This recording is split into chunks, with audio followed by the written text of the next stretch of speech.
Mesdames et messieurs, bienvenue à ce rendez-vous du journal en langue française. Au sommaire de cette édition, une convention portant sur la climatologie au niveau de la communauté des pays de l'Afrique de l'Est a été adoptée ce mercredi par le Conseil des ministres.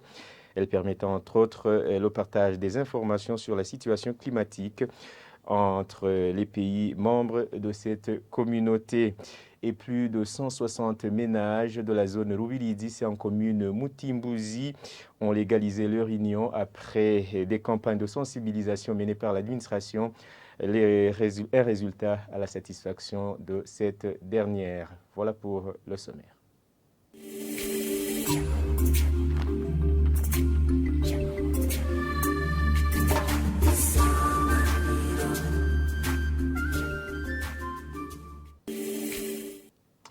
Adoption ce mercredi d'une convention portant sur la climatologie au niveau de la communauté et des pays de l'Afrique de l'Est par le Conseil des ministres.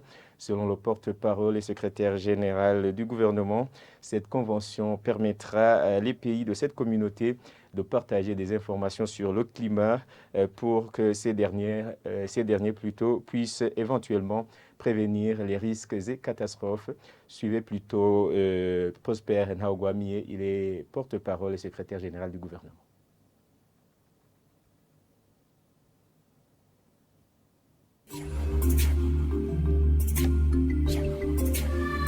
Ce projet a été présenté par le ministre des Affaires de la communauté est-africaine, de la jeunesse, des sports et de la culture. La mise en place de ce protocole a été approuvée au cours de la 16e session ordinaire des chefs d'État des pays de la communauté est-africaine, tenue le 20 février 2015. Au cours du 17e sommet tenu en mars 2016, les chefs d'État ont invité les pays membres d'accélérer le processus de ratification des protocoles non encore ratifiés. Ce protocole a été signé par le Burundi en 2016.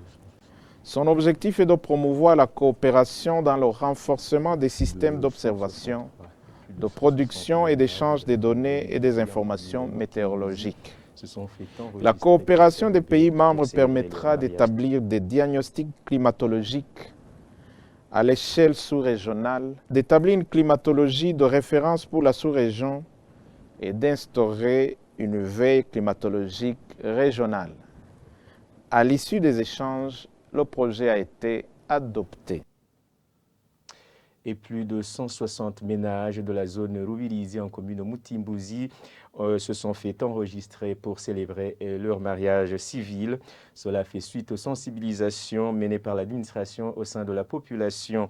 Jean-Marie Naïcha, qui est chef de zone Rubirizi, est satisfait du résultat et demande à ceux qui n'ont pas encore entendu l'appel de légaliser le plus vite possible leur union. Le point avec Jean-Marie Mayong. Dans la zone de Rubirizi, commune Mutimbuzi, province Bujumbura, plusieurs ménages n'ont pas fait l'enregistrement au niveau de la commune pour vivre dans la légalité. Après plusieurs campagnes de sensibilisation menées par le chef de zone, plus de 160 ménages se sont fait enregistrer à la commune pour vivre légalement. Certains de ces habitants qui habitaient auparavant sans être enregistrés disent qu'aujourd'hui ils sont contents car ils sont reconnus par la loi qui régit les conjoints et cela va leur permettre de bien bénéficier beaucoup de choses que le gouvernement fait pour ceux qui sont connus par la commune. Le vice-président du chef de la colline Nyabunyegeri, Moïse Nindorera, salue cette mesure parce que ces personnes seront connues par la commune et les conflits entre les conjoints vont diminuer. Jean-Marie Naïcha, qui est chef de zone Rubirizi, encourage ces personnes et demande à ceux qui n'ont pas encore se faire enregistrer dans la commune de le faire à temps. Le changement continue à se manifester parce que lorsque nous avons visité les collines avant, par exemple ici la colline de Rubirizi, on a trouvé 40 ménages qui vivent ensemble sans toutefois régulariser, sans passer au service de l'État pour régulariser. Mais maintenant, au mois de février, sur cette même colline, on a trouvé que 45 ménages ont pris la décision de se faire enregistrer au service de l'État pour vivre ensemble, tout en régularisant tout ce qui est nécessaire ou tout ce que l'État appelle à la population. où l'État demande à la population. Même chose que pour la colline d'Omuyange, 20 ménages lors de la descente, mais après, quelques jours après, 26 ménages ont pris la décision toujours de se faire enregistrer. Si la colline de Nyabounyegeri, très récemment, lors de la descente, on a trouvé 27 ménages qui vivaient ensemble illégalement, mais vers la fin du mois de mars, 90 ménages ont pris la décision de se faire enregistrer, de vivre ensemble régulièrement. Donc on peut dire qu'en peu de mots, la situation a beaucoup changé car il y a des manifestations de régularisation toujours de ceux qui vivaient ensemble illégalement. On peut demander à la population, donc la jeunesse, qu'il faut leur ménage premier lieu pour ne pas oser de vivre ensemble illégalement. Il faut toujours franchir les services de l'État pour vivre ensemble légalement, pour donner toujours la chance à l'État de les protéger et de donner tout ce qui est nécessaire à ces derniers. Cette zone de Rubirizi, plusieurs ménages n'ont pas pu faire des enregistrements dans la commune pour vivre ensemble et respecter la loi. Dans un mois et demi, après plusieurs sensibilisations, le résultat a été positif pour ceux qui habitaient illégalement car ils se sont fait enregistrer à la commune. Nous disons merci à Jean-Marie et Mayonga. Les conflits fonciers et les conflits conjugaux sont les plus récurrents dans la communauté. Affirmation faite ce vendredi par Christophe Nyongendako, animateur des clubs de sociologie à l'Université du Burundi, après la présentation d'un rapport qui est fait conjointement par le Centre d'alerte et de prévention des conflits, CENAP en sigle. Il indique que la médiation et la mise en valeur de la culture burundaise sont les méthodologies les plus utilisées pour résoudre ce genre de conflits. Suivez. Une étude réalisée par le Centre d'alerte et de prévention des conflits.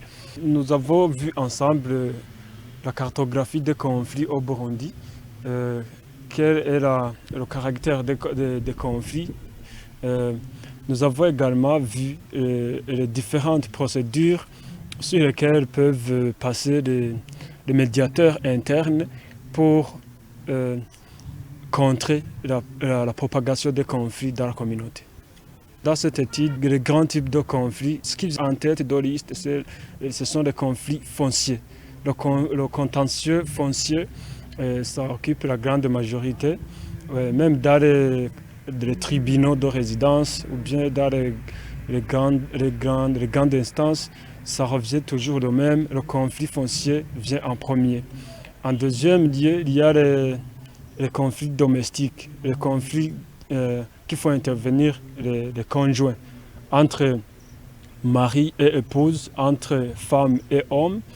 Il y a aussi des conflits qui surgissent en cas de mères célibataires. Il y a le dialogue, il y a aussi la mise ensemble des antagonistes, les belligérants dans le conflit. On passe par la méthodologie d'écoute. Après, c'est la médiation. On utilise aussi le mécanisme de partage qui est propre à la culture burundaise.